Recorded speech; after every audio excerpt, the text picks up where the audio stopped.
Shalom Aleichem Beshem Hamasyah. Beberapa saat lalu saya menemukan sebuah buku yang dikarang oleh Abdul Haq Fityarti dan Abdul Ahad Daud. Judulnya menarik, Muhammad di dalam kitab suci agama Zoroaster, Hindu, Buddha, dan Kristen. Nah, sebetulnya saya sudah lama membaca buku ini. Dulu saya menemukan di salah satu tempat loak buku langganan saya dulu. Judulnya itu adalah Muhammad in the Bible. Tapi buku ini adalah buku terjemahan dari bahasa Inggris. Lalu kenapa saya kemudian tertarik untuk membelinya? Kalau tidak ada catatan dari Profesor Dr. Komarudin Hidayat, mungkin saya tidak beli buku ini. Karena terus terang aja saya itu tidak terlalu tertarik dengan polemik-polemik, debat-debat agama. Karena menurut saya itu bukan situasi Indonesia, itu perdebatan agama, menang kalah. Itu bukan suasana Indonesia. Tetapi karena saya tahu Pak Profesor Komarudin Hidayat itu adalah seorang yang sangat menganjurkan dialog teologis dengan agama lain, dan tentu catatan beliau di sini cukup menarik bagi saya. Apakah beliau tertarik karena tokoh klasiknya yang bernama Abdul Ahad Daud ini, atau yang lain? Itu yang membuat saya membaca buku ini. Saya membaca buku ini ada beberapa hal yang menarik. Yang pertama, bahwa beliau sebagai seorang mantan Kristen, dulu namanya itu adalah David Benjamin Kaldani. Konon seorang mantan dari pastor gereja Uniat Kaldea, salah satu gereja Katolik di Timur Tengah yang memakai ritus Kaldean. Dan itu hidup kira-kira tahun 1900-an. Dia tertarik dengan agama Islam hanya karena bahwa menurut dia ada banyak nubuat dalam kitab suci Perjanjian Lama dan Perjanjian Baru tentang Nabi Muhammad. Nah, salah satu yang dia ajukan itu adalah nubuat tentang Parakletos yang disampaikan Yesus dalam Injil Yohanes, bahwa Yesus akan mengutus Parakletos yang lain, Alon Parakleton, di dalam kitab suci Perjanjian Baru. Saya tidak tertarik untuk cocokologi, cocok-cocokan, kemiripan bunyi, ya, bukan itu. Tetapi yang justru saya tertarik adalah merunut kronologi pencarian umat Islam ketika mengidentifikasi Nabi Muhammad dengan Parakletos ini. Nah, saya mencoba untuk melacak dalam berbagai macam buku yang berkaitan dengan perjumpaan Islam Kristen. Dan itu memang dalam Al-Quran, di dalam surah ke-61, yaitu surat Shaf, itu memang dikisahkan di sana bahwa Nabi Isa atau Yesus Kristus itu salah satu tugasnya adalah wa mubasyiran birrasuliyati mim ba'dismuhu Ahmad. Jadi memberikan kabar gembira dengan seorang rasul yang datang sesudahku, namanya Ahmad. Nah, kapan ini mulai diidentifikasi dengan Parakletos? Kita bisa membaca catatan sejarah. Setahu yang saya baca, itu ada sekitar tahun 720 ya. Itu adalah masa dari Khalifah Umar kedua atau Khalifah Umar bin Abdul Aziz. Itu ditemukan surat Kaisar Leo ketiga kepadanya mengenai dialog agama. Dan Kaisar Leo dari Bizantium, Leo ketiga itu meyakinkan kepada penguasa muslim itu bahwa identifikasi Parakletos dengan Muhammad itu salah, karena itu terlalu jauh, baik dari sudut pandang teologisnya, narasi seluruh kitab Injil itu, artinya teks dan konteksnya tidak sambung. Berarti sekitar tahun 717 sampai 720 sudah ada upaya untuk mengidentifikasi Muhammad dengan Parakletos. Lalu tafsir yang tertua menurut saya, karena ini sebelum tafsir at-Tabari, yaitu tafsir Muqatil bin Sulaiman. Ini yang saya miliki, ini adalah terbitan Darul Kutubil Islamiyah, ya, Darul Kutubil Ilmiah, diterbitkan di Beirut, ya, tahun 2002, ya. Di sini memang juga Muqatil bin Sulaiman itu sudah mengidentifikasi Parakletos itu adalah Muhammad, yaitu pada surat 61 ayat 6, di mana di sana ungkapan Nabi Isa itu diberi catatan menarik oleh sang penafsir ini, yaitu wa mubasyiran rasulin ya'ti min ba'dismuhu Ahmad bisuryaniyah Paraklita, yaitu Paraklita dalam bahasa Suryani. Dan ketika dia menyebut Paraklita dalam bahasa Suryani, tentu kita mengingat adalah teks Alkitab dalam bahasa Suryani, bahasa Aramaik. Ini bahasanya Yesus Kristus, yaitu yang dikenal Pesita, ya. Di sini Ketaba Kadisa, kitab suci Pesita, dan kita bisa menjumpainya. Memang apa yang dimaksudkan itu adalah Paraklita di dalam Injil Yohanes pasal 15, antara lain ayat 26. Di sana disebutkan Maden dita Paraklita haudina mesadar inalehun min luat api ruha disrara, ya, bahwa apabila Parakleta itu datang, yaitu roh kebenaran, ya, yang akan diutus Bapa di dalam namaku, haumen luat api, di mana roh kebenaran itu keluar dari sang Bapa, napek hu naset alai, dia akan bersaksi tentang aku. Jadi sudah ada identifikasi atau upaya mengidentifikasikan itu sejak Kaisar Leo III dalam surat menyuratnya dengan Umar bin Abdul Aziz atau Umar kedua. Lalu tafsir Muqatil bin Sulaiman itu tarikhnya kira-kira tahun 767. Jadi setelah Leo III tadi adalah Muqatil bin Sulaiman. Kemudian kita juga mengenal yang namanya Ibnu Ishaq, sayangnya bukunya hilang. Lalu dalam catatan berikutnya oleh Ibnu Hisham, ya, dalam bukunya yang berjudul Sirah Nabawiyah li Ibni Hisham, ya, di terbitan Darul Fikir Libanon, itu juga disebutkan dalam salah satu babnya yang mengisahkan tentang sifat Nabi Muhammad di dalam kitab Injil. Nah, di dalam teks ini nanti juga disebutkan tentang sifat Nabi Muhammad itu, antara lain disebut al-munhammina. Munhammina itu sebetulnya tidak berasal dari teks Pesita, tetapi berasal dari kutipan leksionari. Leksionari itu bacaan ibadah gereja dalam bahasa Aram Palestina. Nah, itu dibuktikan di sana kata Menahem itu kemudian dialih aksarakan, ditransliterasikan dengan Menahema. Lalu mungkin saya tidak tahu sumbernya dari mana, itu Ibnu Ishaq kemudian mengalihkan dalam bukunya itu adalah Al-Munhammina. Apa mungkin itu memang sengaja supaya cocok dengan, mirip dengan Nabi Muhammad, ya. Tetapi dia mengutip secara harafiah di situ dari Yohanes pasal 15 ayat 26. Cuma di situ kutipannya juga tidak cocok dengan kutipan Injil manapun yang harafiah bisa dipertahankan. Karena sekalipun ya diakui memang varian teks dalam kitab kuno itu ada di semua kitab kuno lah. Tetapi artinya bahwa di situ sampai ada penggantian, misalnya Roh Kudus yang berasal dari Bapa kemudian yang keluar dari sisi Tuhan. Dalam teks Pesita pun juga dikatakan tadi bahwa luat min Abba, jadi keluar dari Bapa.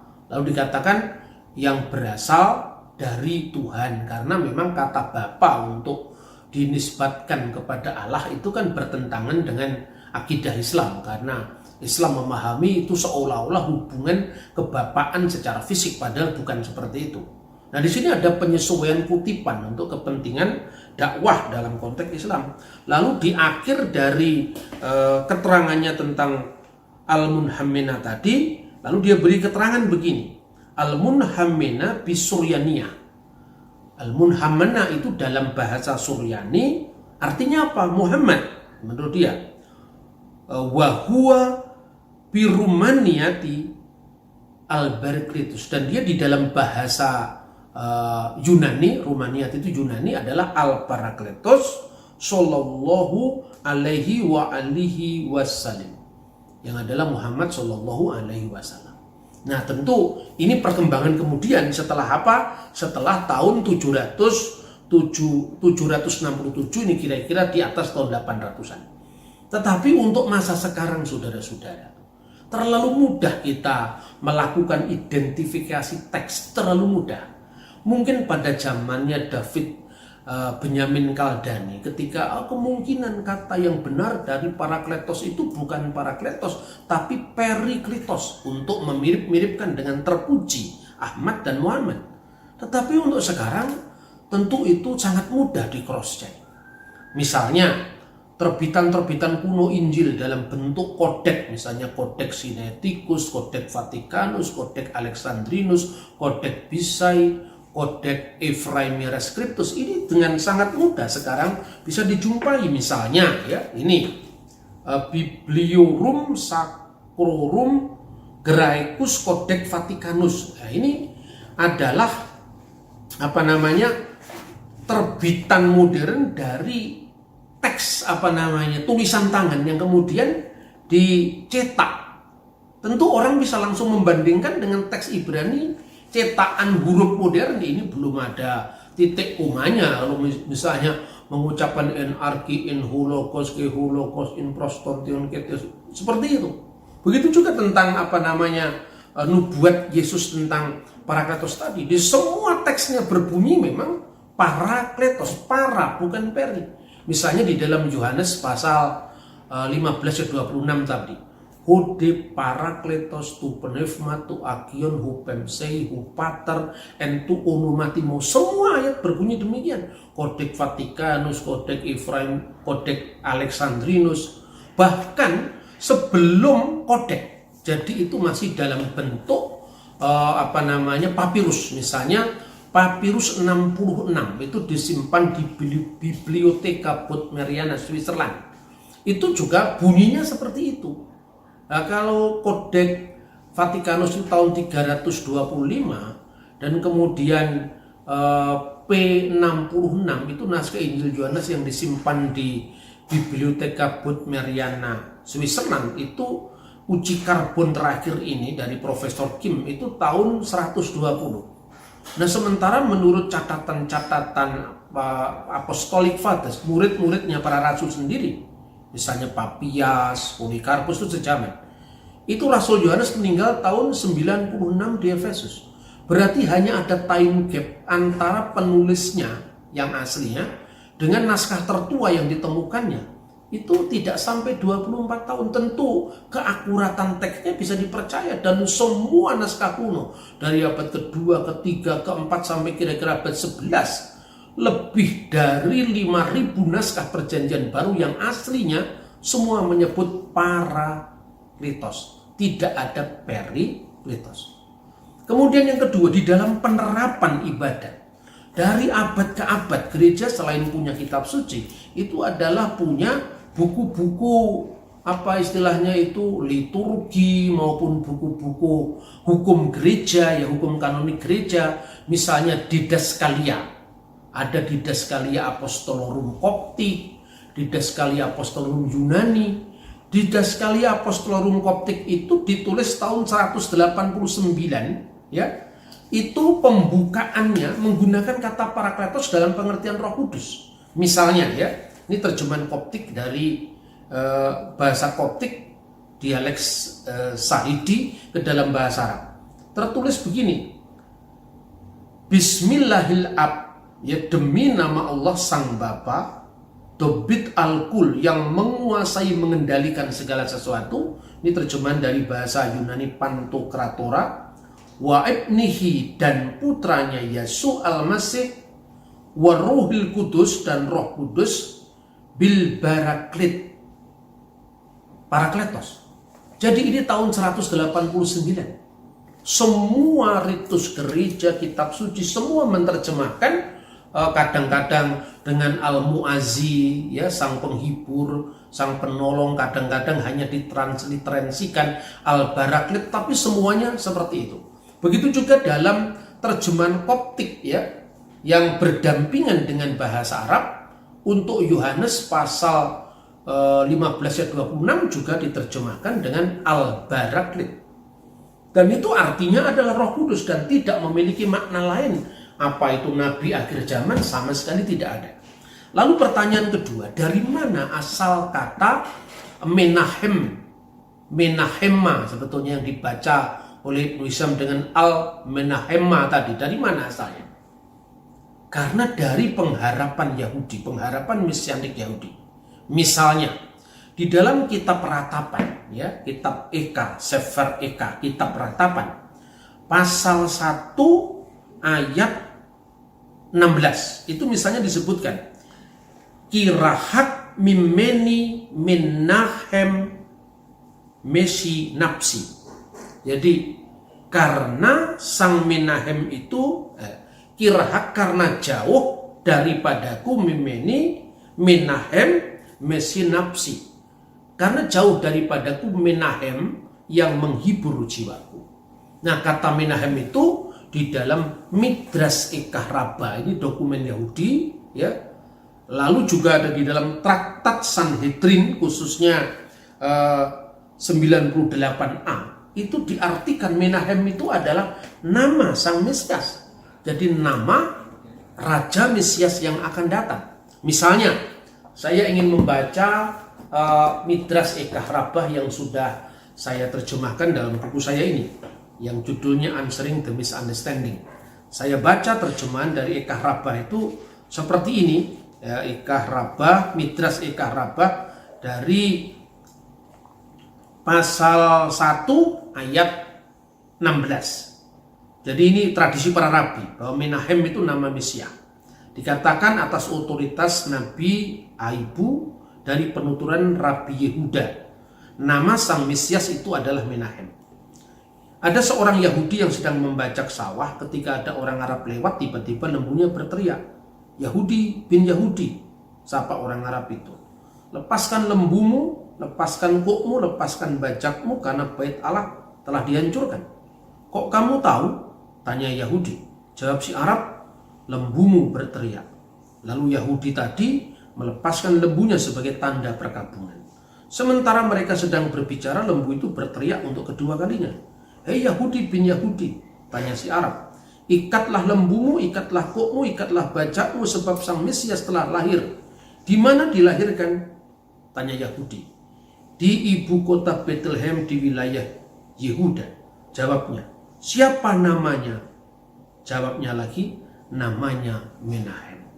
Nah, jadi Mesias itu namanya adalah Menahem. Nah, sekarang pertanyaannya, kalau Yesus itu adalah Mesias, di mana Yesus pernah disebut Menahem? Alkitab Perjanjian Lama ini sejak abad ketiga sebelum Masehi di Alexandria diterjemahkan menjadi Septuaginta dalam bahasa Yunani. Dan kata Menahem diterjemahkan dalam Septuaginta dengan Parakletos. Misalnya terjemahan untuk Ratapan pasal 1 ayat 16. Misalnya kata Menahem tadi terjemahannya adalah Parakalonmi, seakar dengan kata Parakletos.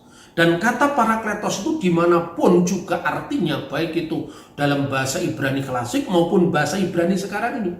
Artinya pembela, penghibur, penolong, pengantara. Mengapa? Di dalam bahasa Ibrani modern, advokat itu disebut dengan Menahem. Karena dia membela membela kliennya dari tuntutan, dan dia mengantarai para pihak yang bersengketa. Oleh karena itu, kepala kejaksaan dalam bahasa Ibrani disebut Paraklet Hamekos. Itu kepala kejaksaan. Jadi parakletos, paraklet, menahem itu memiliki makna pembela. Dan misalnya lagi di dalam kitab Ayub pasal 16 ya, ayat 2. Pasal 16 ayat 2. Jelas di sana disebutkan misalnya di dalam bahasa Ibrani, Sama'ti ke'eleh rabot menahame amal kulahem. Kira-kira artinya hal seperti ini sering saya dengar. Penghibur-penghibur, pembela-pembela yang menyakitkan dari kalian semua. Nah, kata menahem di sini dijumpai dalam bentuk jamak menahame yang diterjemahkan dalam Septuaginta paraklitosis. Nah, dalam konteks seperti inilah maka Yesus Sang Mesias di dalam 1 Yohanes pasal 2 ayat 1 disebut dengan parakletos. Apabila kita berbuat dosa, ada parakliton exumen proston patera Yeson Kriston dikaion, pengantara kita kepada Bapa. Kenapa disebut pengantara? Kenapa disebut pembela? Kenapa disebut penghibur atau penolong? Karena jaksa, pembela, penolong itu kan mengantarai pihak yang bersengketa, para pihak yang bersengketa. Mesias mengantarai kita kepada Allah Sang Bapa. Maka Mesias disebut parakliton. Nah, dalam konteks ini maka Roh Kudus disebut alon parakleton. Dalam Injil Yohanes, kenapa disebut alon parakleton? Saudara, di dalam bahasa Yunani ada dua kata yang diterjemahkan dengan lain. Yang pertama alon atau alos, alon parakleton. Parakletos yang lain, satunya adalah utros atau utron. Kata utros itu lain secara bertentangan, lain secara berhadap-hadapan, lain secara bermusuhan. Misalnya antara Allah dengan ilah-ilah yang lain. Maka dikatakan dalam kitab Keluaran, kitab Ulangan, kata Ibrani lo yihye lecha Elohim akhirim alpanai diterjemahkan dalam bahasa Yunani untuk kata Elohim akhirim, ilah-ilah yang lain. Jangan ada padamu ilah-ilah yang lain di hadapan hadiratku. Kata ilah-ilah yang lain adalah theoi uteroi. Begitu juga dalam 1 Korintus pasal 8 ayat 4, di mana tidak ada ilah lain kecuali yang esa. Oudeis theos utros. Di sini utros bukan alos. Utros eimihes yang diterjemahkan dalam Alkitab bahasa Arab la ilaha illallahul ahad. Nah, dalam konteks inilah Roh Kudus disebut penolong yang lain dalam persekutuan.